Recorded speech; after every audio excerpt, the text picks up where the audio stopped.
When playing piano, it is normal to find that your fourth finger in each hand is weaker than the other fingers. To demonstrate the problem, let's do a simple exercise together. First, if you're at a piano, place your right hand in the C position like so, that is with your thumb on a C and each of your fingers nicely placed on each of the adjacent keys. Now, to start the exercise, raise your thumb as high as you can and put it down to play a note. And holding that note, now raise your second finger as high as you can and put it down to play a note.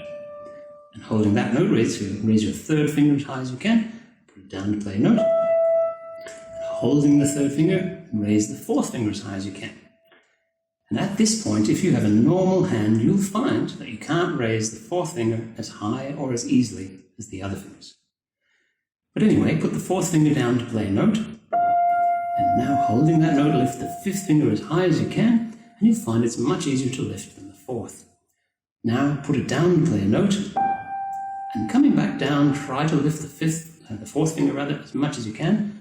Put it down to play a note. Lift the third finger and put it down, and the second and put it down. And lastly, lift the thumb and put it down. So, dear viewers, that is the problem. You have weak fourth fingers. Let's try the same exercise once again, but this time I'm going to show you how to use the fourth finger correctly. As before, raise your thumb nice and high, and then put it down to play a note. While holding that note, lift the second finger high as you can and put it down to play a note.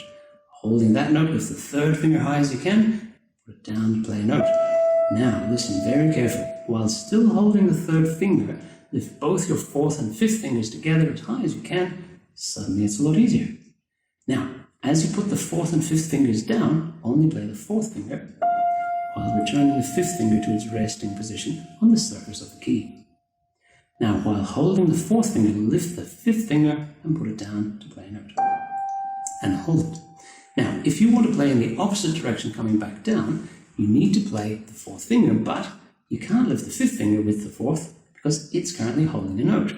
So in this situation, to play the fourth finger, lift the third and fourth fingers together, and then as you put them down, only play the fourth finger while returning the third finger to its resting position. Now lift the third finger and put it down, lift the second finger and put it down, and lastly, the thumb. So the solution is when playing with the fourth finger, you need to lift one of the neighboring fingers with it. If your third finger is busy, you lift the fifth finger with the fourth.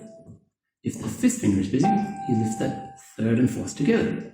So now practice that several times. On the way up, lift the fifth with the fourth. On the way down, lift the third with the fourth. And of course, you can practice the same in your other hand. Thanks for watching.